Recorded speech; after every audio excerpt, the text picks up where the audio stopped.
I am going to record this session. So I hope everyone is okay with that, just so that we have a copy for anyone who wants it after this event. So I've got about 10 questions. Roughly, we'll talk about all the different things that Chris does. And then at the end, I'll open it out to audience questions. But depending on how many people we have, I might ask people to write a question into the chat box and then I'll ask them, because it gets a bit messy if everyone speaks at the same time. So we'll see how many people we have. Okay, so tell us a bit more about UK Film Review and what it does and why you founded it in 2014. 2014? No, 2012. 2012. I mean, you're getting me now. I'm trying to remember everything. So yeah, prior to that, I'd moved to London after uni, wanted to be a writer and started writing for some of the London mags. Bear in mind, that would have been 2010, so a few years into the recession. Print media didn't do too well during that time. So pretty much every magazine started to go out of business. And I started to think maybe it's me. But I don't think it was. I think it was the economy. And so during that time, I did a few other things. I did restaurant reviews and I did some theatre, but then largely gravitated towards film reviews and made a lot of connections in the film world. So PR companies and venues and places that wanted us to review. So when I think I was writing down to one magazine, I thought, if this doesn't happen, then what's gonna be is gonna be. And then that went under. So I was like, right, what do I do? So I started a blog first. I wanted to keep the connections that I'd made. And then that blog kind of grew into a website, which at first was just me, but it was just bigger than a blog, but it's really a blog.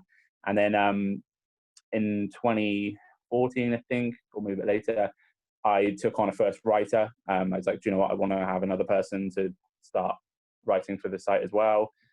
And now we've got about 30 plus writers, and that's largely in the UK, but also in America. I've got a few over there. So we cover all manner of films. That was one of the things we wanted to do, was just review every type of film right next to each other. It wasn't just like obviously we're going to talk about Marvel and we're going to talk about superheroes and the big Nolan films. What we wanted to do was create a place where film was kind of on a equal playing field and just have any film right next to anything else. So your latest short film that's been made on a micro budget is up there next to Avengers Endgame. And that was kind of the idea, just give everyone that approach, but then also help out the little guys and girls. Like if they were doing crowdfunding, if they were just trying to get a bit of attention on their trailer, we wanted to just also share that. So it wasn't just about reviewing it from a distance and saying, well, this is just what we thought and that's it. It was like, well, yes, what we thought is there as well, and it's very much a natural review. We always have integrity with our reviews. We don't alter them because we favour anyone. But what we do want to do is also shine a light on some of these films, because anyone can read a review of the latest Christopher Nolan film, but to find a review of this very niche short film or documentary or indie feature is quite rare sometimes.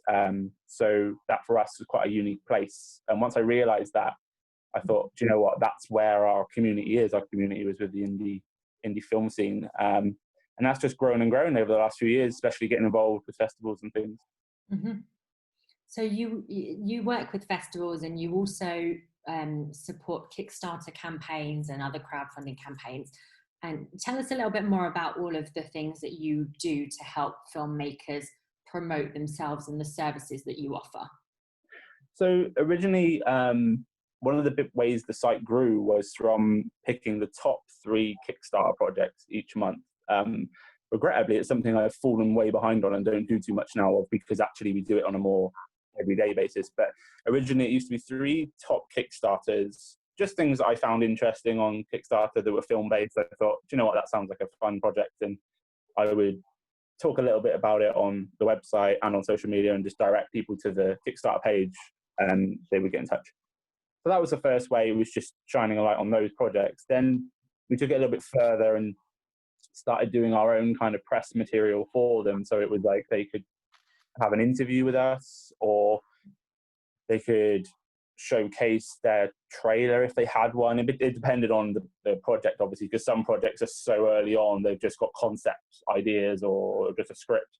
But if they're more, some people doing Kickstarters for post-production, for those people, we'd say, oh, do you know what, if you've got any material that we can share, let us promote that. So the interviews were quite big, and then, yeah, the social media and the press releases also helped. And then we also then started to take it further. So we have a list of filmmakers who subscribed to us over the years. And then we started to help them get into festivals by giving them discounts. Such as yourself, like, London Independent Film Festival. I think you actually were one of the first festivals that we started working with. And it was just a mutual agreement, right? It was just like, well, you want more submissions and we want our guys to get cheaper submissions. So it just worked, right? And just putting them in touch. So that's just a few of the ways that we've kind of helped, at least in some way, to get the word out for these guys. So you connect people as well? Yeah, I mean, where possible. And also what we found is organically it's happened as well. So say, for example, we put out a review of a film, then sometimes filmmakers know each other, or they're in the same kind of scene, and then the person that did the director of photography on that project suddenly then is working on a project with another person we know, whether or not we were involved, but maybe organically just their worlds collided because they saw each other on our website or a review of each other. So it's been quite nice with having at least some small part of that community over the years. It's definitely a lot about building community. How can you see from your experience how filmmakers can really use online platforms and services like what you do, and how can people best utilize that? It's going to be a bit of time, but it's mainly just doing your research, finding the right platforms for you, because sometimes maybe the platform isn't what's right for your marketing strategy. Maybe it's a case of you need to find out what another filmmaker has done with a similar kind of film. But actually, a lot of these platforms have a lot to offer. Like, we can review any kind of film. One of the things which doesn't always help, and I'll probably shoot myself in the foot here, is if you have your film reviewed with us, we're not going to remove it. We're going to keep it there. So if you're looking for just all positive reviews everywhere, then you need to reach out to maybe people that are happy to just send you the reviews separately and publish that. So doing your research, looking up the platforms and what they do and what they don't do, and knowing what it is in your marketing strategy that you're going to use. What is it that you want to achieve with your film and how you're going to spread the word. There's lots of different niches as well. So if your film is within a niche, sometimes you'll have sites that are specifically good at pushing out, say, LGBTQ plus films. So if you're in that genre, utilize it, because actually you can really hone in and say, well, our film will be great for your platform, whether that's distribution or promotion or whatever, but their audience is going to be more interested in your project than, say, more a general site. Mm-hmm. Okay, so in that sense then, tell us a little bit more about UK Film Channel and what that does. So Film Channel came around when it was quite often filmmakers were getting in touch with us maybe like a year after we'd reviewed them, saying, hey, our film's now online for free, can you spread the word? And obviously we wanted to help. So what we would do is embed the film at the bottom of the review, so that anyone that read the review would then be able to watch it. Mm-hmm. This happened quite a few times, and it started to really kind of dawn on me that we're in such a unique place that we have some of the few people that maybe have seen this film, unless they happen to attend one of the festivals. So initially it was just embedding them on the main UK Film Review website, but then I think it was last year or the year before, I separated it out into its own website, so that it actually kind of now feels a bit more like Netflix. It's got its own style. It's completely separate really from UK Film Review.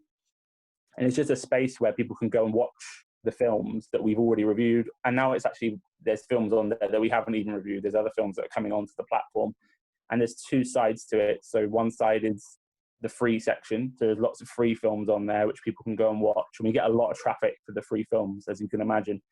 And then there's a rental side, so people can pay a small fee to rent the film for a week and again watch it at their leisure. And what we do with that is the filmmaker gets 75% of that fee, so it goes directly to them. So we take 25 to sort of maintain the platform, but what we wanted to do was give the gross amount to the filmmakers and help support them. And yeah, it's been really exciting just seeing all the different films sign up, and especially from the festivals as well. Like after a festival happens, if we've been promoting them, often they get in touch and want to put their film on the platform. So yeah, it's been pretty busy. So the filmmakers decide the value, the monetary value of the film. It's their decision, and they put it on the platform, and 75% of the revenue goes directly to them, and you take the rest for maintenance and stuff like that. So yeah, so the 75% is absolutely, the amount would then be down to them, because if they decide to charge £1 or they charge £7 per view, then they'll get a differing amount. And what we wanted to do was not be too involved with that.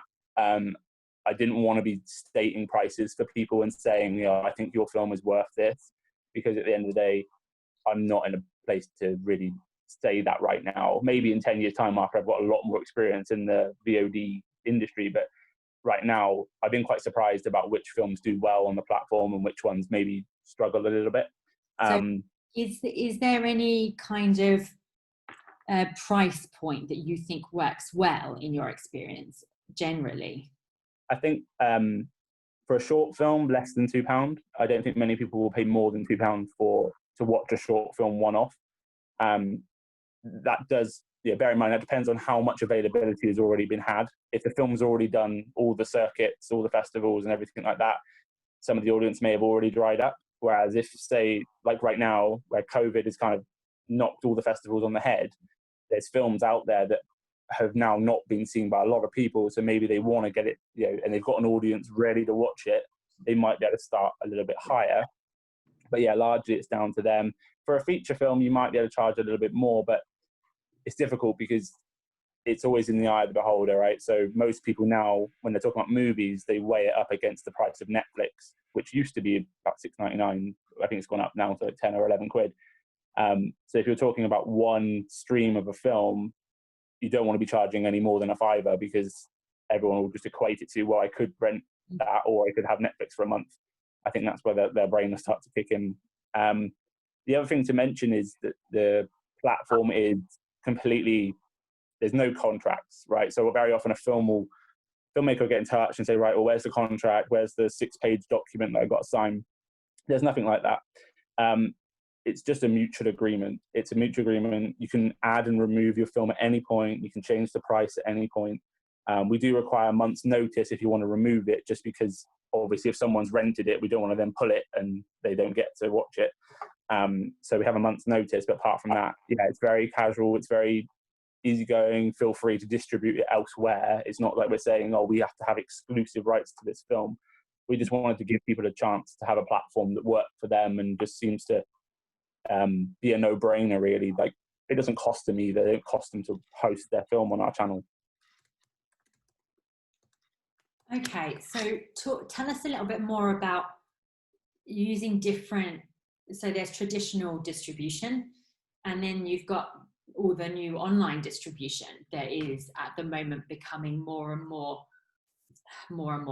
popular. I don't know if that's the right word, but it's certainly used more and more, especially now with times like these.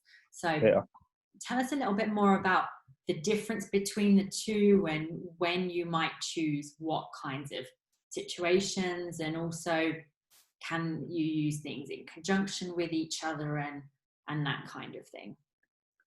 Yeah, I mean, in conjunction is, for me, always the most obvious. You wouldn't want to limit the film's approach if you can get distribution in normal outlets, cinemas and things like that. I mean, that's amazing, fantastic, well done. Online distribution is a bit more of a free-for-all. It's open to everyone, but therefore there is a lot of noise. So trying to get eyes on your film can be very difficult. In my very limited experience, in terms of the distribution side of things, what I hear a lot from filmmakers is they're getting stuck into agreements. So online distribution in particular is, you've got the territories and you've got the places where you can and can't sell your film. And then also that collides with, say, their festival route. So if they don't want to ruin their premiere because they've got that set for a certain festival, then they've got to wait until after that. Maybe the buzz has died down about the film by the time it gets to a point where they can actually release it. So I think whatever route you choose, the main thing is to be set on it before you embark on the marketing of your film. You don't want to be thinking about this when the film's all said and done. You've got all your festival accolades and you're sat there with this film saying, well, okay, right, now how are we going to distribute it? It needs to be very early on in terms of, okay, once we've done this, then we're going to move the film here, and have that. Obviously, that will depend on if you're looking for distributors, whether or not there's an uptake, and you can obviously shift as that goes along. What I have noticed as well is some films wait to see how their film is received. So if they get good wins at festivals, great feedback from audiences and things, reviews like from UK Film Review and others. There are others, not just us. But one thing I would say is that filmmakers can sometimes be surrounded by yes people that say, oh yeah, your film's great, yeah, your film's great, yeah, your film's great, because they're involved in some way or just they are your friend. It's not really until you get these different neutral platforms that look at it and go, this is what we think. Obviously, you do need to get a variety. You can't just take one person's opinion. But once you get that feedback, you can start to say, okay, well, our film is doing better than we thought, or maybe it's not. Maybe it's not winning as much as you thought. In which case, it doesn't mean, oh, game's over, give up. It's a case of, okay, well, if that's the case, then maybe we need to look at self-distribution. Maybe we need to look at doing different marketing approaches to get our film in front of the right crowd, because maybe it's a niche horror film that will do well, but as long as people know where to find it. So yeah, that all kind of comes together in the marketing plan, which needs to happen very early on, I think. Okay, so planning is key. How else can people create a bit of a buzz and make their films more popular? Is that something that you think social media is really good for, with the reviews and with the channel? What are the different things that you would suggest filmmakers to make the best of? Yeah, I mean, definitely use social media. I mean, whether you like it or not, it's here to stay right now.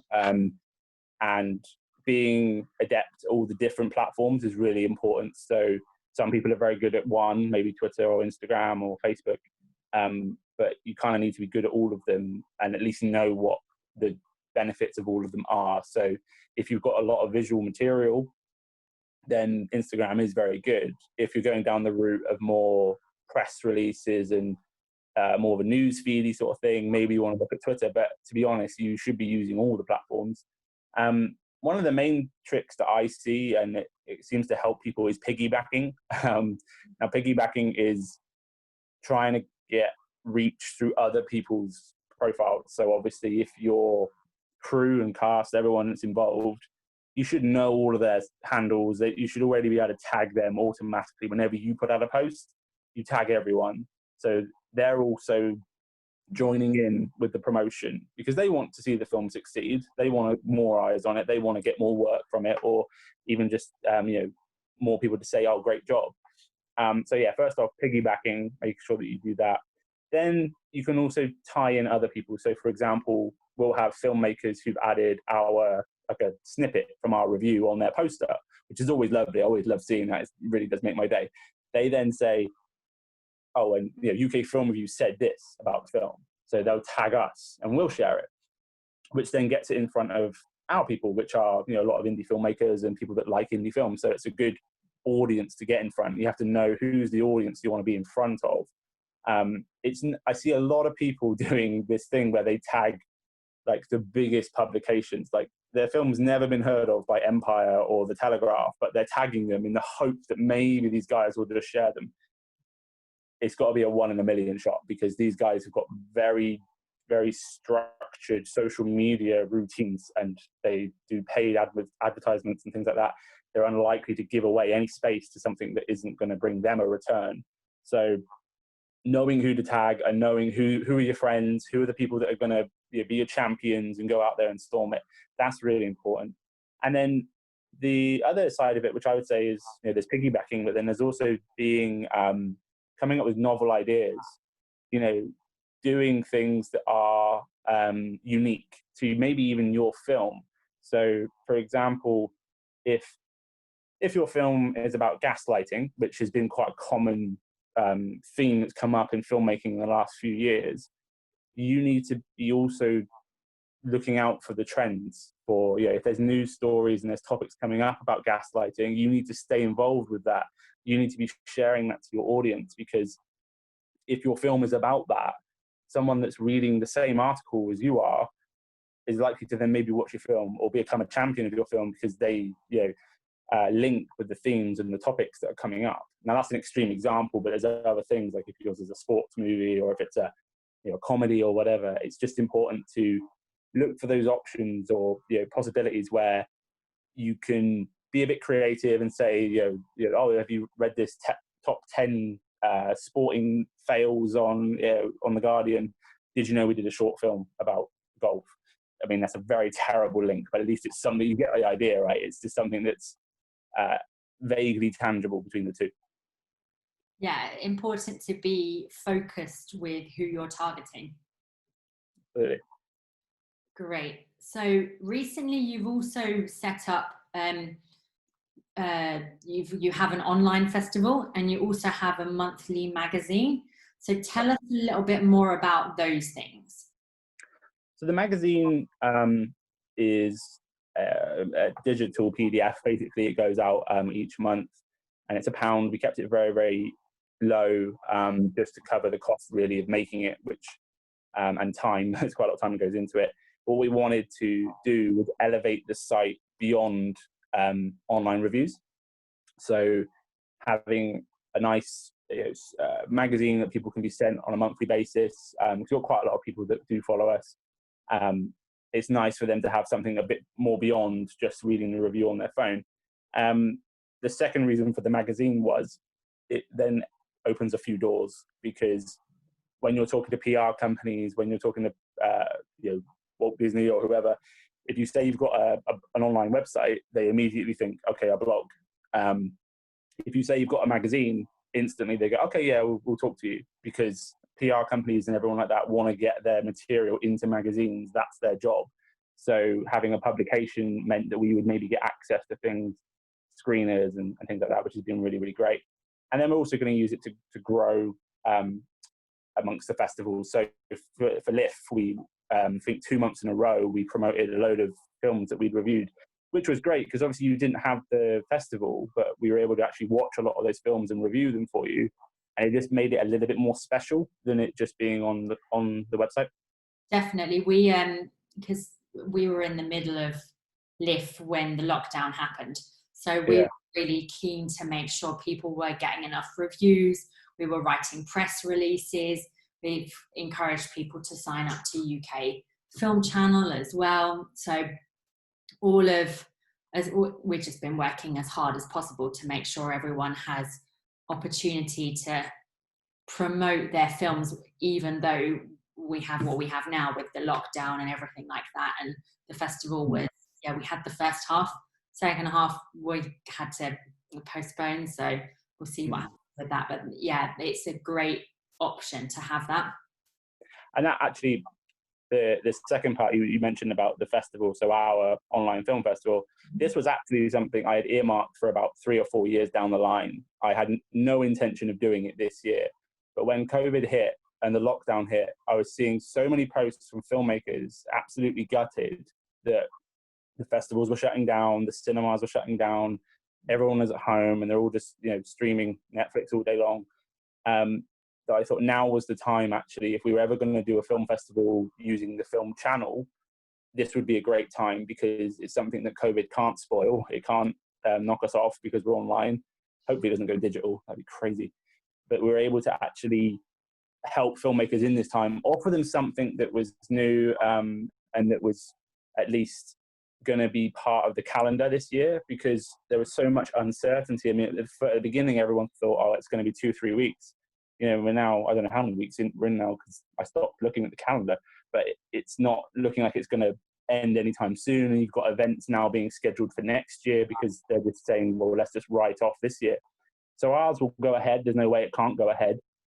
And then what we wanted to do was introduce some unique perks to the festival that were just from UK Film Review. So the first thing is that anyone that submits their film, regardless of it being officially selected or winning, they will get at least a review on our website of their film or an interview with one of their cast and crew if we haven't already. So if we've already done a review, sometimes we've already done one, we'll do an interview with them to promote their film. So everyone who submits gets something from it, something tangible.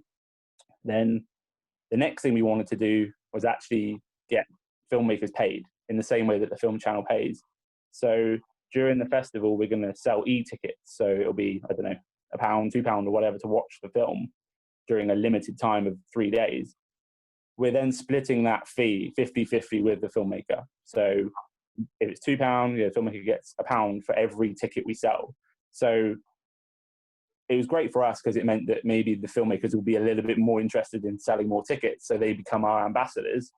But it does also mean that we can get them some money if a lot of people buy a ticket. So yeah, that was just something which we could offer because we've got a platform already set up, and we thought it was a bit of a unique approach because what we were seeing as well was a lot of these festivals that are going online, they're having to give away their films for free. So I don't know if you caught the We Are One Global Film Festival. I think you did, because I think you've seen a couple of films. That was last week. All the films were free, right? So everything was free for a limited time. But a lot of filmmakers are saying, well, it's very difficult for them to monetize anything this year. So we wanted to have an option where people could still have that festival experience, where people did pay to see the film. They did have an anticipation about watching movies in independent cinema that then also benefited the indie scene, and the filmmakers were actually potentially going to make something back from it. So hopefully it works. I mean, it's a new idea, so if no one turns up, then maybe not, but hopefully it'll crack on. That sounds like a great idea. So tell us a bit more about how it works in terms of territories, or how long can you watch stuff? Does it go on the channel afterwards, or how does it work? Yeah, so every filmmaker who gets officially selected will also get a guaranteed online distribution deal given to them by the film channel. So if you've been officially selected, your film can go on the channel, no questions asked, straight afterwards, and we'll set that up. Everything during the festival will just be for that limited period. So it'll be kind of like the film's coming onto the cinema for a weekend. So we're going to open it up on the Friday, Sunday night. So that, because what we wanted to do was create at least some scarcity. We didn't want the films to be available for like a month and everyone just sort of go, oh yeah, I'll get to it. It kind of had to have a sense of, right, well, no, the film is on then, so I need to go and watch it. And also what we wanted to do was not lose the networking side of it, because that's actually, for a lot of filmmakers have said to me that that's why they do the festivals. They want to go and meet other filmmakers. They want to take part and be around people. So what we wanted to do was create an event where you could have the film, but then immediately afterwards you move it to a live stream with the filmmaker, or at least a Facebook chat or a Twitter chat or something that meant that the filmmaker could engage with all the people who just watched the film. They've literally just seen it. So we wanted to try and recreate that as much as we can online, which it's not the same. It's really not. Like right now we're chatting like this. It's not the same as if we were, in a cafe somewhere, but it's the best that we can definitely do this year. We can definitely do this, and we don't have to worry about social distancing. And also it opens up the films a lot more, because you get, obviously filmmakers from across the world. We've already had, numerous different countries, people submitting. It means they can attend without any financial obligation of, flying over, staying in a London hotel or anything like that.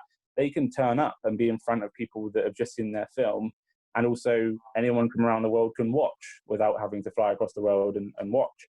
So there's a lot of benefits to the online film festivals, and it's just trying to make the experience as close to the real thing as possible. That's what I'm spending a lot of time on right now, is when I've been to festivals, like, is it about them that I've really enjoyed? What are the bits that we can improve on? And then, work on it. But this will be our first year. I'm sure we're going to make mistakes. I'm sure there's going to be obstacles, and we'll learn. But who knows? Next year, maybe even better.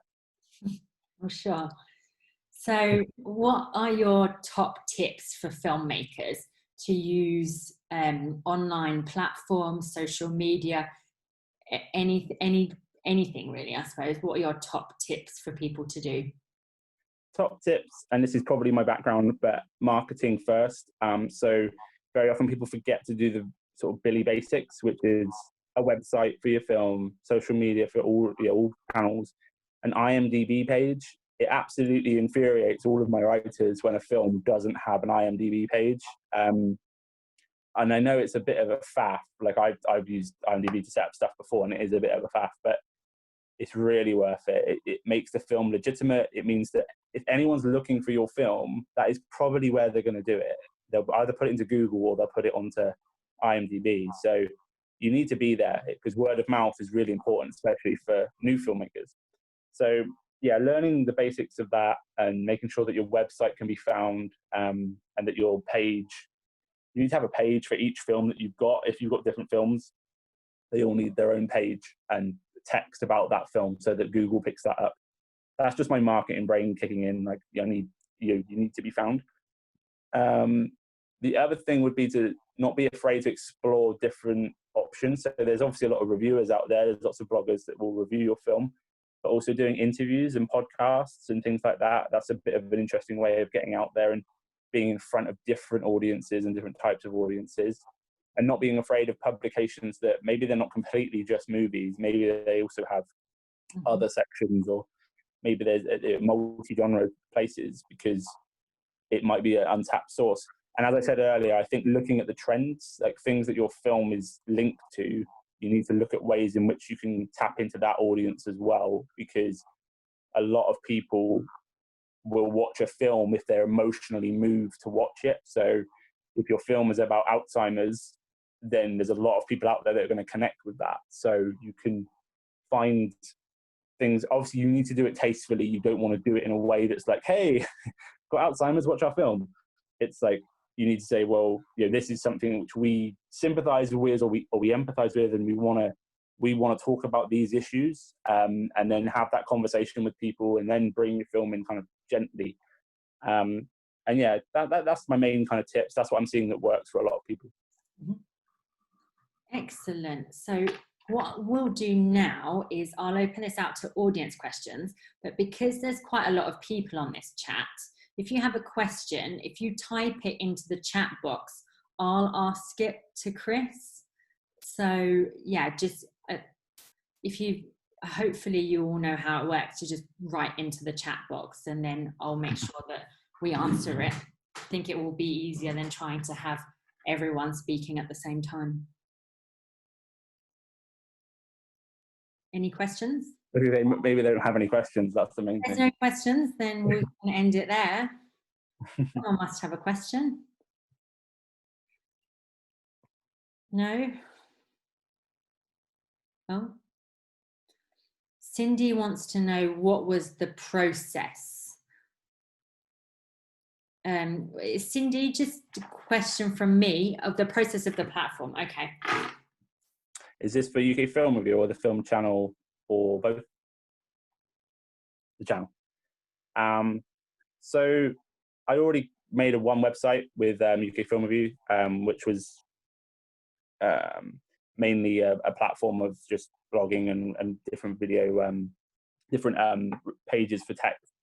What I realized was then within web design, you can then start embedding videos. So to begin with, I was embedding videos from YouTube and Vimeo and those places, and just streaming them on the page directly, so that the original filmmaker would keep the views. So if I embedded his film or her film on my platform, they'd still keep the views on YouTube.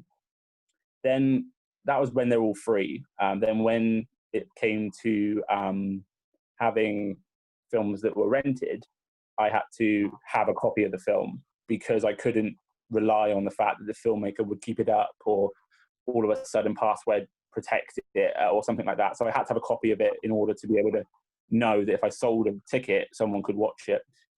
So now they send it to me, all the files and the subtitle files and things like that, and then I'll put it on a platform that we then sell the ticket to so that people can actually watch the movie after they've paid.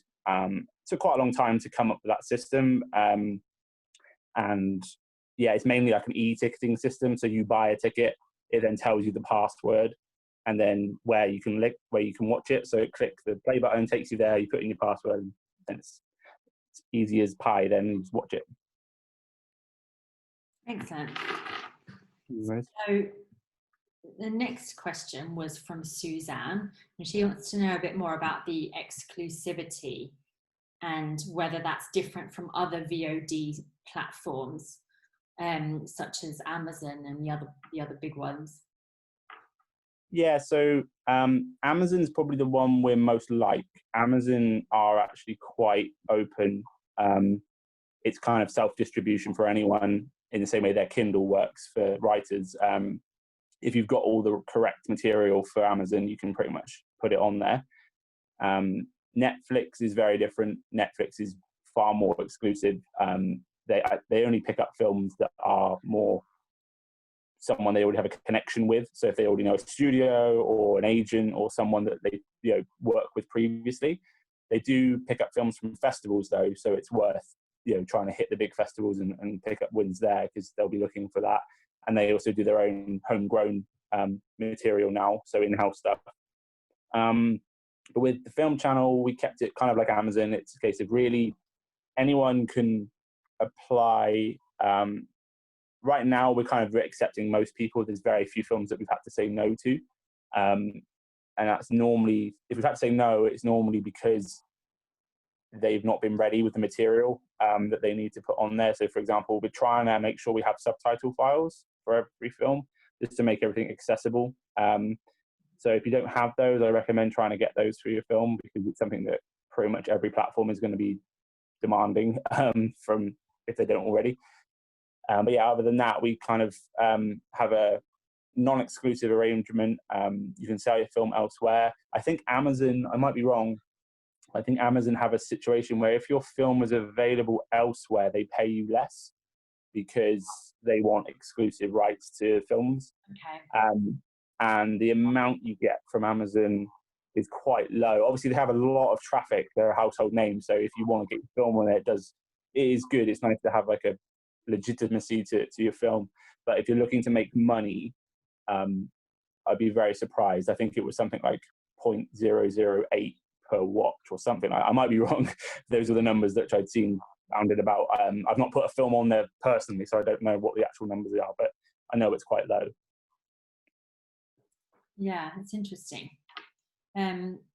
So from Chris, question is, from Chris to Chris, Hi, guys. do you schedule films on the channel like it was a cinema program? Yeah, we try to separate them. It doesn't always happen. Sometimes filmmakers get in touch with like a batch of films and the process is just we need to run all these on as quickly as we can. Or if we're doing like a festival run, then maybe we want to get those films up. Like, so when we did LIF, 3 or 4 filmmakers got in touch quite quickly and we wanted to get them all up whilst LIF was still in the air. But yeah, what we do try and do is sort of separate the film so at least there's a little bit of a buffer between them so that they get a bit more attention, a bit more reach. We maybe promote them on the homepage or we'll give their trailer a big shout out on our platforms. So yeah, we do try to spread that, and it's quite nice having like this sort of premiere feel to it, which is like, if we can do like a couple of films a week, it's really nice. But as I said, it doesn't always happen, and a lot of the time filmmakers aren't that bothered. They often just want their film on there as soon as possible. They don't want to wait, so we'll obviously respect that and just get it on there for them. That's what they want. Yeah, speed is key sometimes. I hope that answers your question, Chris. If there's anything that isn't clear, just again type into the box to let me know. Next question, Michael wants to know if you have any examples of good press kits, or what should people include? I don't have any examples. We get sent them from time to time. We don't specifically even ask for them, to be honest, because most of what we need can be gathered from your trailer or your website or something like that. But the main thing with press kits is you need to sell your film very quickly. So sometimes I've gone onto a press kit and I'm greeted with a massive amount of text. It's telling me every single thing that's happened with this project since day one. It may not need that big a focus. Really, like, you need to talk about the topic that you're covering. Like, what is your film about straight away? I need to be able to kind of get it from the picture and the first kind of title that you're going to put in there, because that is immediately going to send things around my head to go, oh, okay, well, this film is already in this genre and this category, and I can see an audience for that, and I can see a bunch of people that are going to want to hear about it or see it. Don't make me work too hard for it. And then keep your bios fairly short. So for the cast and crew, I know sometimes, like, especially if you've got a big name in your film, it's like, oh, here's everything about this person. The thing is, if he's a big name or she's a big name, we already know that. We already know probably what they've been in and where they have been. So you can keep that a little bit shorter. What you can do is ask them to say why they got involved in the project. What was it about the project that stood out for them? Because at the end of the day, that's what you're selling your film with. You're selling the film on its concept or on what it's going to mean. So picking out those things is important. And then also detailing contact information. So having lots of links to your website, social media, where they can find out more, because we live in a world where unfortunately numbers do matter. They are going to look at how much reach you have, if you've got a following. If you don't even have the platforms, there's an immediate sense of, okay, well, what is it that you're hiding then? Like, why don't you want to talk about your film? Why aren't you out there in front of people? Sometimes the subject matter isn't maybe appropriate or quite right for those platforms, but in general, it should be there. At the very least, you need to have an IMDb page listed on there and where they can find you. So all of that stuff is really important. And as I said, keep it brief, because we live in an age now where people need to kind of absorb the information very, very quickly, and don't go on for 20, 30 pages like I am right now. Excellent. So Suzanne was asking, if you already have a distributor for your film, can making it available online be a conflict of interest? Yes, is the short answer. The long answer is that now distributors are realizing that online is very real. Distributors, they want to keep their asset locked up tight as much as possible, and that is going to be their priority. Online distribution does scare a lot of people because of it's then open to everyone, to the public, and it just loses that sort of little kind of golden nugget. What I would say is that with that, you need to understand whether or not the marketing plan they've got in place for you is going to work. So just as an example, a friend of mine, I say friend, he's a filmmaker with the site, but he released a short film last year, and he reached out to me and said, oh, can we put it on the channel? And I said, yeah. And he said, oh, we've got a distributor though, and they want to, put it on Amazon. And I said, look, absolutely fine either way. We're here for you if you need us. We're not competing with Amazon. If they want to take the film and run with it, then please do that. And even if that goes through and it's all done, feel free to come back and put it on the channel as well. But yeah, with distributors, they will be very much looking at where they can sell your film the best. So they will look at territories. They may decide to, because what we can also do on the channel, I haven't said this, is we can geo-block areas. So we can put a film up on the channel and say that, yes, it's online, but if you're in, say, the United States, you can't watch this film. So we'll make that clear before they buy it. We'll say it's geo-blocked, so that then we don't impact any agreements that maybe if you've sold it to a certain territory, we can geo-block that.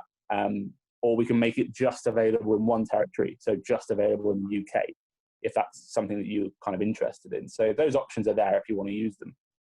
So there's lots of different choices, and if people have put something on UK Film Channel and then later get a distributor, they can take it down as well. It's all very flexible. Yeah, that's the thing. We're really not locked in. We had a filmmaker recently do that. They said, "Oh, look, we're not getting any bites on our film. We'd love to put it on the channel." We uploaded it, and then literally 2 days later, they said, "Oh, can we take it down? We've just had a bite, and someone wants to buy it." And I was like, "Yeah, great, good for you." And that's all we care about. We really, I have to admit this, we really don't make money through the website. The website doesn't make a lot of money. What it does do is just spread the word on a lot of these films and gets it out there, and just gives an opportunity to people to say, do you know what, my film is available if someone wants to pay and watch it right now, or if they want to watch it for free. Don't forget, there's a big free section there. If you've got films in your catalogue from 3, 4, 5 years ago just sitting on YouTube, why not put them on the channel? There's no reason not to. Yeah. So Blaze wants to know if you partner with other festivals and whether you can give any advice on festivals that want to go online, particularly probably in the autumn this year. So yes, we do partner with other festivals. Lift obviously is one of them, Beeston as well, and this is just the channel. There's a constant international film festival in Ukraine, not 100% sure. Just a filmmaker that I know, he wanted some promotion with his festival. So yeah, we do partner with festivals. In terms of running the online side of it yet, that is yet to be tested. So the UK Film Review Festival that's happening this year in November is going to be our kind of inaugural, let's see how a festival happens online moment, because yes, we've sold films online, but we've not run a film festival. Offering that kind of service, there's a huge amount of work involved. There's so much to upload all these films and get them all ready. I mean, Tash, you know this, right? You know what it's like trying to get this all coordinated. So yeah, it's very much something that a lot of film festival directors are looking at now, which platforms are out there that they can put their festival online. There are solutions. If you do a quick Google search, there are places that are doing it. I think Raindance and places like that have used third-party companies to do it. But in terms of if you're going to do it yourself, yeah, you really need to be looking at the options of you need a website, a database, you need a platform, and if you're going to sell tickets, you need to look at e-commerce and how you can take money through your website and make that viable and for people to pay and watch a film, and how do you lock people out if that's what you're going to do. If you're going to do it all for free, like if everything's going to be available free like that We Are One Global Film Festival, it will be slightly easier, but I think there'll still be a lot of legwork there. So yeah, I think Barnes Film Festival, they're going live this weekend. Was it next weekend? Soon, with their first online approach. And I've seen a few film festivals do it through watch parties on Facebook and things like that, because I think a lot of the filmmakers were just so disappointed their films didn't get seen, they just thought, you know what, let's put it on Facebook for a weekend or something. So there are options, but what I would say is one of the best things to do right now is to jump into some of these online film festivals, see how they're running, pick up the nuances of what they're doing and how they're doing it, and then see how you'd incorporate that into your own film festival. Yeah, and what I would add as well, I think you mentioned this earlier as well, Chris, the biggest thing that I've been speaking to people about who also run festivals is making it an experience. It's not just a case of putting films online for people to watch, otherwise you could just send each other screeners. But it's more than that. It's about being able to connect with people, or whatever the other stuff is. I know at LIF we run a lot of workshops and masterclasses and panels and things like that. So for me, it would be very much about how do we replicate that online. Yeah, what you don't want is a lot of people going to a festival, because festivals are an immersive experience where you're in a collective group of people that have the similar feeling about something that you do. The idea of someone sat in their room with a laptop under the covers just kind of watching films on their own is very much just everyday life, really, for most people now. That is what we're doing. So yeah, you need to give them almost a reason to get their glad rags on and to think, oh, I'm at a festival this weekend. Sorry guys, I can't Zoom this weekend because I'm at a festival. So how do you do that? And that's, as I said earlier, something that we're looking at, ways that we can bring that to life as much as possible, using new technology, and also not being afraid to lean on the filmmakers a bit, because the filmmakers themselves want to talk about their films. They want to do Q&As. They want to promote their movie as much as possible. So you can say, look, guys, what are you up for? What do you want to do? Even if it's down to doing a pre-recorded 1-minute intro for their film that you can put on before the film plays, so that they're just introducing it. They're just saying, oh, look, this is my film. It's about to play at the festival. Let me know what you think. Here's my Twitter handle. So that it's not just you're watching a film, you're watching that person's film. There's a connection to it that you would get at a festival that you wouldn't get by just hitting play on Netflix. You could do Q&As as well in a similar way at the end of the film. Make some pre-recorded stuff about how they achieved certain elements to it. I don't know, I'm sort of spitballing a bit now, but it's you're right. Being creative for different elements so you can add it to the experience. And that needs to be thought about in a fluid way as well. So what you don't want is saying, here's all our films to watch them. All right, once you're finished, go over to Twitter, because that's where we're going to do a Q&A. Then come back later on because we've got a shorts block to watch after that. Everyone's going to get lost in the melee. What you want to do is to be able to try and keep them in one environment. What I didn't like about We Are One, I did like the festival. I thought it was great. Fantastic selection of films, but it was very choppy in terms of the experience.